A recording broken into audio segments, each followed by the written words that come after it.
Welcome to online study bytes. मैं हूं Pratiksha. PGT 2013 home science का पेपर आपको प्रोवाइड करवाया जा रहा है। फर्स्ट और सेकंड पार्ट यानी कि दो पार्ट ऑलरेडी अपलोड किए जा चुके हैं होम साइंस पेपर 2013 के, और ये लास्ट पार्ट है पीजीटी 2013 के पेपर का। तो इसको भी आप ज़रूर देखें, क्योंकि कोई भी क्वेश्चन इम्पॉर्टेंट हो सकता है, कोई क्वेश्चन आपके एग्ज़ाम में रिपीट हो सकता है, और साथ ही डिस्क्रिप्शन यानी कि व्याख्या दी हुई है, तो आपको उससे और नॉलेज मिलने वाली है। कोई पॉइंट अगर क्लियर नहीं है तो वो भी आपका क्लियर हो जाएगा। तो वीडियो को पूरा ज़रूर देखें, और अगर आपने पार्ट 1 एंड पार्ट 2 नहीं देखा है तो डिस्क्रिप्शन में आपको लिंक मिल जाएगा, तो आप पार्ट 1 और पार्ट 2 भी ज़रूर देखें।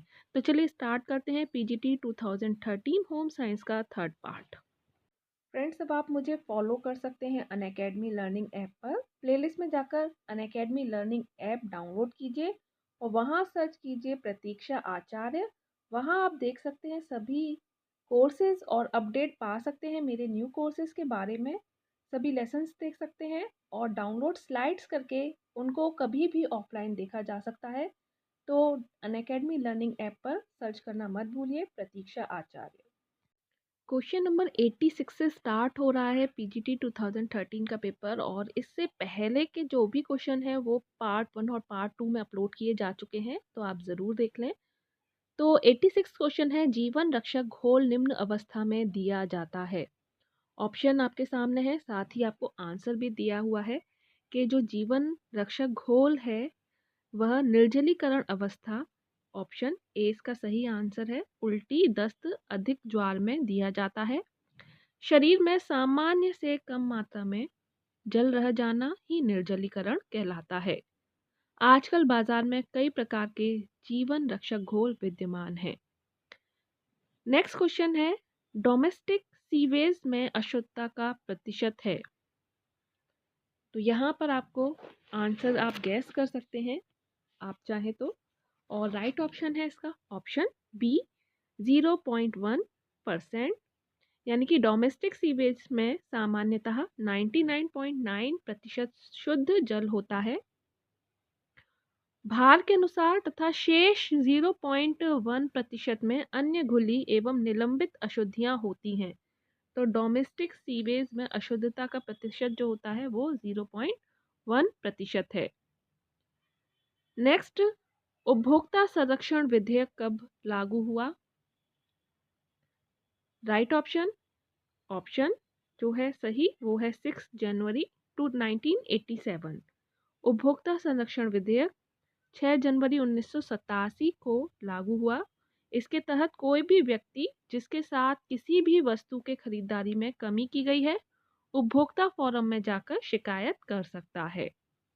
तो उपभोक्ता संरक्षण विधेयक 6 जनवरी 1987। नेक्स्ट क्वेश्चन है, निम्नलिखित में से कौन सी बीमारी एडीज मच्छर द्वारा फैलती है? तो राइट ऑप्शन ऑप्शन सी है, चिकनगुनिया नामक जो बीमारी है वो एडीज मच्छरों द्वारा फैलती है, और इस बीमारी का लक्षण हाथों, पैरों और जोड़ों में दर्द होना होता है। Next question is question number 90, आंशिक रूप से पचा भोजन कहलाता है। सही जवाब कायम। तो आमाशय में बना लुगदी के समान भोजन जो कि आंशिक रूप से पचा हुआ होता है तथा जिसमें पित्त रस एक अग्नाशयी रस मिला हुआ होता है, कायम कहलाता है। नेक्स्ट है, गृह प्रबंधन की प्रक्रिया में गतिविधियों का अनुक्रम बताइए। गतिविधियों का अनुक्रम बताइए गृह प्रबंधन की प्रक्रिया में। तो राइट ऑप्शन इसका है ऑप्शन बी, आयोजन, संगठन, क्रियान्वयन और मूल्यांकन। तो ये सही क्रम है गृह प्रबंधन का, आयोजन, संगठन, क्रियान्वयन एवं मूल्यांकन। आगे बढ़ते हैं, क्वेश्चन नंबर 92 देखते हैं, धमनियां रक्त ले जाती हैं। तो जो धमनियां होती हैं वह हृदय से रक्त शरीर में पहुंचाती हैं। तो हृदय से रक्त को धमनियां शरीर में पहुंचाती हैं, और धमनियों में रक्त ऑक्सीजन युक्त होने के कारण चमकीला लाल का रंग का दिखाई देता है। तो व्याख्या से भी क्वेश्चन बनकर आ सकते हैं, तो व्याख्या व्याख्या पर भी ज़रूर ध्यान दें। नेक्स्ट क्वेश्चन है, बैक्टीरिया से फैलने वाला रोग है। सही जवाब है न्यूमोनिया। तो न्यूमोनिया नामक रोग बैक्टीरिया से फैलता है। न्यूमोनिया रोग के लक्षण में ज्वार के साथ ठंड भी लगती है और कपकपी होने लगती है। यह रोग अधिकांश बच्चों में होते हैं। यह न्यूमोकोकस नामक जीवाणु से फैलता है। तो ये लाइन आप ध्यान रखें, न्यूमोकोकस नामक जीवाणु से न्यूमोनिया फैलता है। नेक्स्ट है, जब वजन सामान्य वजन से 30% अधिक होता है तब। सही जवाब इसका ऑप्शन बी, मॉडरेट ओबेसिटी होती है। जब किसी व्यक्ति का शारीरिक भार सामान्य से 20% अधिक होता है तो वह व्यक्ति मोटा कहा जाता है, ओबीस। तथा महिलाओं में जब शारीरिक भार सामान्य वजन से 30% से अधिक हो जाता है तब उसके मोटापे की अवस्था को मॉडरेट ओबेसिटी कहते हैं। नेक्स्ट क्वेश्चन इज, इनमें से कौन अल्ट्रावायलेट किरणों को सोखता है?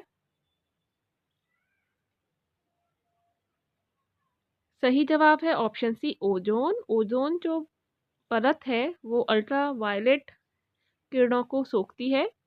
समताप मंडल में उपस्थित ओजोन परत, तो ओजोन परत कहाँ उपस्थित है? समताप मंडल में। और यह सूर्य से आने वाली पराबैंगनी विकिरण को अवशोषित कर लेती है। ओजोन O3 ऑक्सीजन के 3 परमाणुओं से मिलकर बनने वाली एक गैस है जो वायुमंडल में बहुत कम मात्रा में पाई जाती है। नेक्स्ट इज, वायु में नाइट्रोजन क्या है इन ऑप्शन में से? राइट ऑप्शन है इसका बी, ऑक्सीजन को पतला कर देता है। तो वायु में नाइट्रोजन ऑक्सीजन को पतला कर देता है जो अन्यथा शुद्ध रूप बड़ा क्रियाशील होता है। वायु में नाइट्रोजन 79% होता है। तो वायु में नाइट्रोजन जो होती है ऑक्सीजन को पतला कर देती है और ये जो है इसकी मात्रा ध्यान रखिए 79% है। नेक्स्ट इज, हृदय की धड़कन नियंत्रित करने के लिए कौन सा खनिज आवश्यक है? हृदय की धड़कन नियंत्रित करने के लिए राइट ऑप्शन है सी, पोटेशियम। पोटेशियम की उपस्थिति शरीर में कोशिकाओं के अंदर द्रवों, मांसपेशियों तथा लाल रक्त कणिकाओं में होती है जो मांसपेशियों के संकुचन में हृदय की धड़कन को नियंत्रित करती है तथा नाड़ी ऊतकों की संवेदन शक्ति बनाए रखने में तथा पानी के संतुलन में सहायक होता है। Right option C, potassium. Next is, निम्नलिखित में से कौन सा तटस्थ रंग है? काला जो रंग है वो तटस्थ रंग है और रंग की कुल रंग जो 6 मानी जाती हैं, रंग की कुल रंगतें 6 मानी जाती हैं जिसमें लाल, नीला, पीला, हरा, नारंगी, बैंगनी, लेकिन काला और सफेद को तटस्थ रंग माना जाता है। नेक्स्ट है, सबसे अधिक आर्द्रता अवशोषक का गुण होता है। आर्द्रता अवशोषक का गुण होता है, राइट ऑप्शन है सूती रेशे में। सबसे अधिक आर्द्रता अवशोषक का गुण सूती रेशे कपड़े में होता है क्योंकि यह एक प्राकृतिक सेल्यूलोज से बने होते हैं। अगर आ जाए क्वेश्चन कि इनमें से कौन प्राकृतिक सेल्यूलोज से बना होता है तो भी आंसर सूती रेशे कपड़े होंगे और इनमें अधिक आर्द्रता अवशोषक का गुण पाया जाता है। नेक्स्ट इज, निम्न में से कौन सा विटामिन बांझपन विरोधी कहलाता है?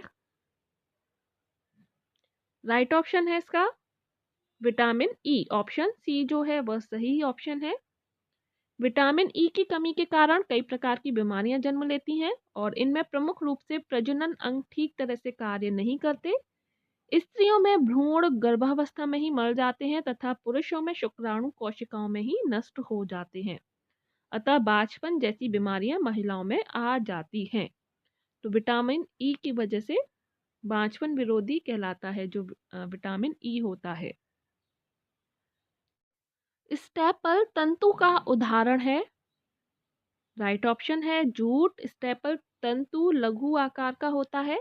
यह प्राकृतिक एवं कृत्रिम दोनों प्रकार का होता है जिसे इंच से नापा जाता है। इन्हें काटकर सूत तैयार किया जाता है।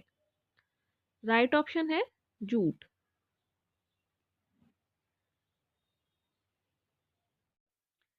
निम्नलिखित में से कौन से दृश्य सामग्री नहीं है? तो यहाँ पर आपको बताना है कौन सी सिर्फ दृश्य सामग्री नहीं है। तो श्यामपट्ट भी दृश्य सामग्री है, पोस्टर भी है, फ्लैश कार्ड भी है, चलचित्र दृश्य के साथ साथ श्रव्य भी है। तो ये चलचित्र जो है वो सिर्फ दृश्य सामग्री ना होकर दृश्य एवं श्रव्य साधन है, श्रव्य सामग्री है। तो यह शिक्षा के क्षेत्र में बहुत उपयोगी होती है और यह एक एनिमेशन प्रक्रिया है। नेक्स्ट है नवजात शिशु के लिए उपयोगी वस्त्र। सही जवाब है ऑप्शन बी, पुराने, सूती व कोमल होने चाहिए। नेक्स्ट क्वेश्चन, आहार चिकित्सा में इनमें से किसकी भूमिका अधिक महत्वपूर्ण है? आहार चिकित्सा में सबसे ज्यादा महत्वपूर्ण जो भूमिका निभाते हैं वो होते हैं डाइटिशियन। तो डाइटिशियन आहार विकास का क्रम है, राइट ऑप्शन सी है। तो विकास का क्रम पहले सिर, फिर मुख, फिर गर्दन, फिर धड़, फिर पैर। यानी कि पहले सिर हिलना स्टार्ट होता है, फिर मुख से बोलना, फिर गर्दन का चलना, फिर धड़ का हिलना और फिर बाद में एक बच्चे को लेकर चलें विकास के क्रम में तो वह पहले सिर हिलाएगा, फिर मुख से बोलना सीखेगा, फिर गर्दन हिलाना सीखेगा, फिर अपने धड़ को हिलाना सीखेगा, सरकेगा और बाद में खड़ा होके चलना स्टार्ट करेगा। तो ये विकास का क्रम है। नेक्स्ट है रग प्रकार है। तो जमीन पर बिछाने के लिए जो प्रयोग किया जाता है फर्श बिछावन, उसे रग कहते हैं। रग एक ऐसा प्रकार है जो फर्श बिछावन के अंतर्गत आता है। नेक्स्ट है वसा अघुलनशील है। वसा किसमें अघुलनशील है? तो पानी में। ये क्वेश्चन पहले भी आ चुका है। तो वसा अघुलनशील है पानी में।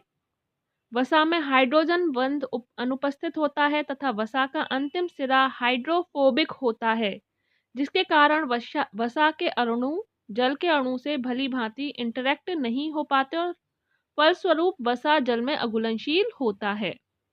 अनौपचारिक शिक्षा है, राइट ऑप्शन है इसका अनौपचारिक शिक्षा है। और यहाँ आपको बताना है कौन कौन सा सही है इसमें। तो सही आंसर है बी, 1 और 2 सही है। संगठित होती है और व्यवस्थित होती है, जिसकी एक संरचना एवं समय निश्चित किया गया हो और जो शिक्षा के क्षेत्र में बहुत कारगर सिद्ध हुई है। नेक्स्ट क्वेश्चन, गर्भवती माँ को कब्ज की शिकायत ना हो इसलिए उसे क्या देते हैं? तो उसे छिलकेदार दालें और हरी सब्जियां खानी चाहिए, ऑप्शन सी। उसे छिलकेदार दालें और हरी सब्जियां खानी चाहिए।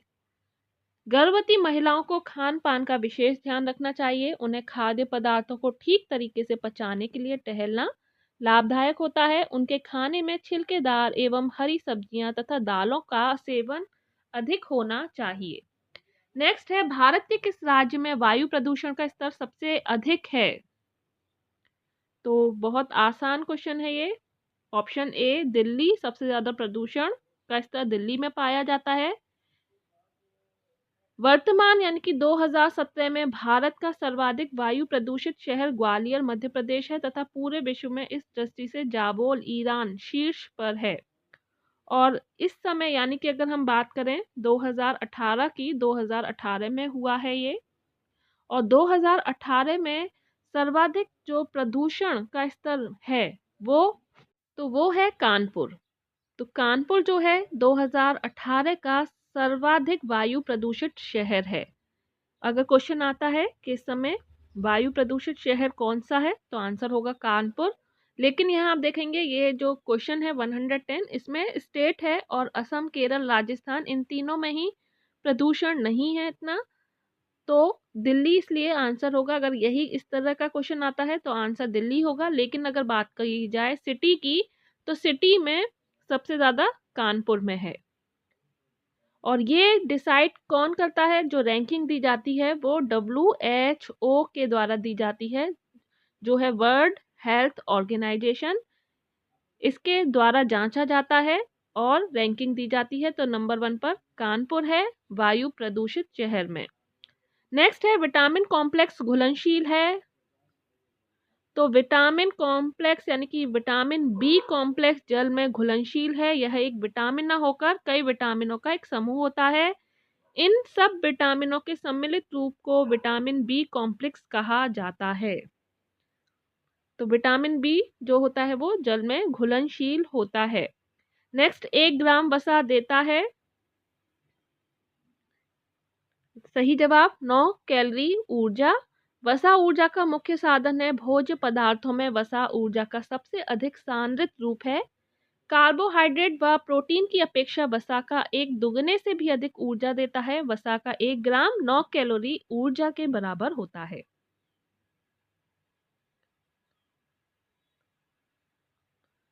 नेक्स्ट है, निम्नलिखित में से कौन सा स्त्री प्रजनन अंगों में नहीं आता?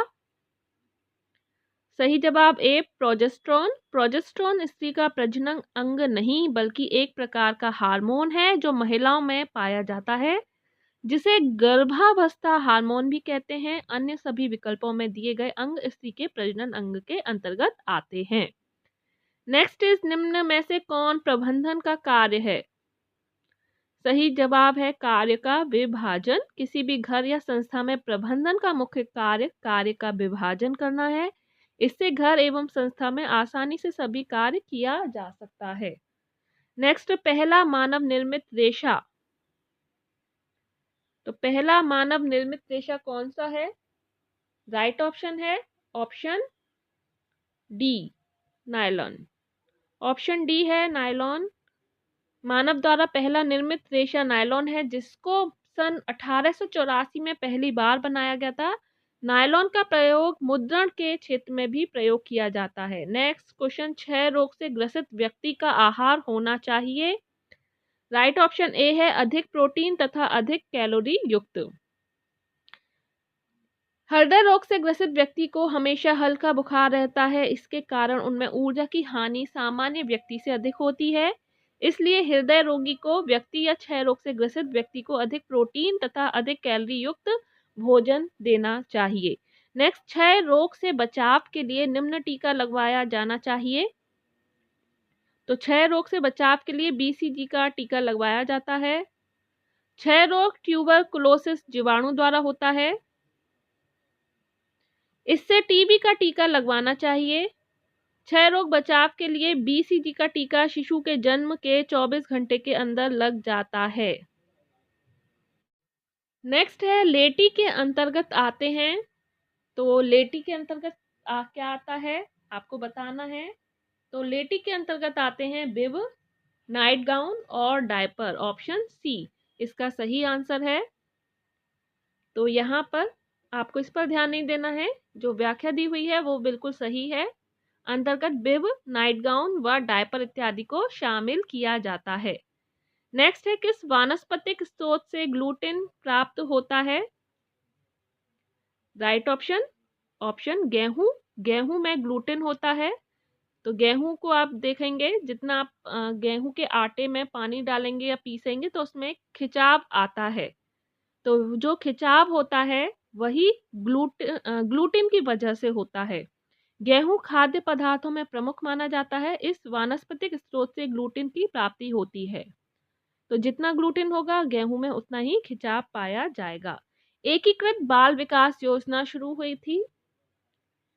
तो राइट ऑप्शन है ऑप्शन ए 1975 में। भारत सरकार ने साक्षरता की दर को बढ़ाने के लिए हर संभव प्रयास कर रही है और इसके लिए अनेक योजनाएं चलाई जा रही हैं। इनमें से एकीकृत बाल विकास योजना की शुरुआत भारत सरकार ने 2 अक्टूबर 1975 में की थी। इसे समेकित बाल विकास सेवा योजना भी कहा जाता है। नेक्स्ट क्वेश्चन है, लास्ट क्वेश्चंस हैं, ये लास्ट पेज है। कोड्जिन के अनुसार ग्रह प्रबंध एक, ऑप्शन बी प्रयोगात्मक विज्ञान है।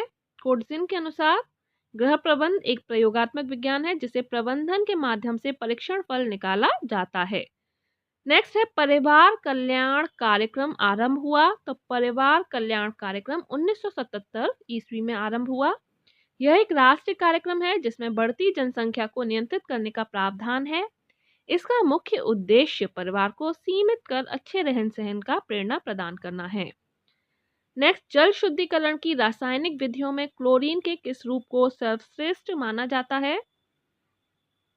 Right option bleaching powder. जल को, ये क्वेश्चन भी कई बार पूछा गया है, टीजीटी में भी आ चुका है, और ये है कि जल को शुद्ध करने के लिए रासायनिक पदार्थ क्लोरीन के रूप में ब्लीचिंग पाउडर सर्वश्रेष्ठ माना जाता है। इसका प्रयोग कुएं के पानी को शुद्ध करने के लिए भी किया जाता है। नेक्स्ट, पारिवारिक जीवन चक्र की अंतिम अवस्था है, सही जवाब है इसका संकुचित परिवार, ऑप्शन बी। तो पारिवारिक जीवन चक्र की तीसरी अंतिम अवस्था में परिवार संकुचित होता है। पारिवारिक जीवन चक्र की इस अवस्था में व्यक्ति बच्चों के उत्तरदायित्व से मुक्त हो जाते हैं और इसकी आवश्यकताएं फिर से सीमित हो जाती हैं तथा वह उपलब्ध साधनों को अपने मन के अनुसार प्रयोग में लाने की स्थिति में होते हैं। तो पारिवारिक जीवन चक्र की अंतिम अवस्था है संकुचित परिवार। नेक्स्ट क्वेश्चन और last question of this question paper PGT 2013, सुई का चयन निम्नलिखित में से क्या तय करता है? सही जवाब बी, कपड़े की किस्म। सुई का चयन कपड़ों के किस्म को तय करता है, अतः जिस प्रकार का कपड़ा होता है उसी प्रकार छोटी या बड़ी सुई प्रयोग की जाती है। तो फ्रेंड्स, यहाँ पर ये पीजीटी 2013 का प्रीवियस ईयर का पेपर कंप्लीट होता है। तो तीनों वीडियोस आप प्रीवियस ईयर का जो पेपर के अपलोड किए गए हैं, तीनों पार्ट ज़रूर देखिए। क्वेश्चन अच्छे हैं, व्याख्या अच्छी है, आपको हेल्प करेगी, आपके आने वाले एग्ज़ाम के लिए महत्वपूर्ण रहेगी। तो अभी के लिए इतना ही, बाय बाय, टेक केयर। तो चैनल को सब्सक्राइब करना बिल्कुल भी मत भूलिएगा, बेल आइकन प्रेस कीजिएगा। कोई डाउट, कोई क्वेरी है तो आप कमेंट में बता सकते हैं, और लाइक एंड शेयर ज़रूर कीजिएगा। Bye bye, take care and thanks for watching and all the best.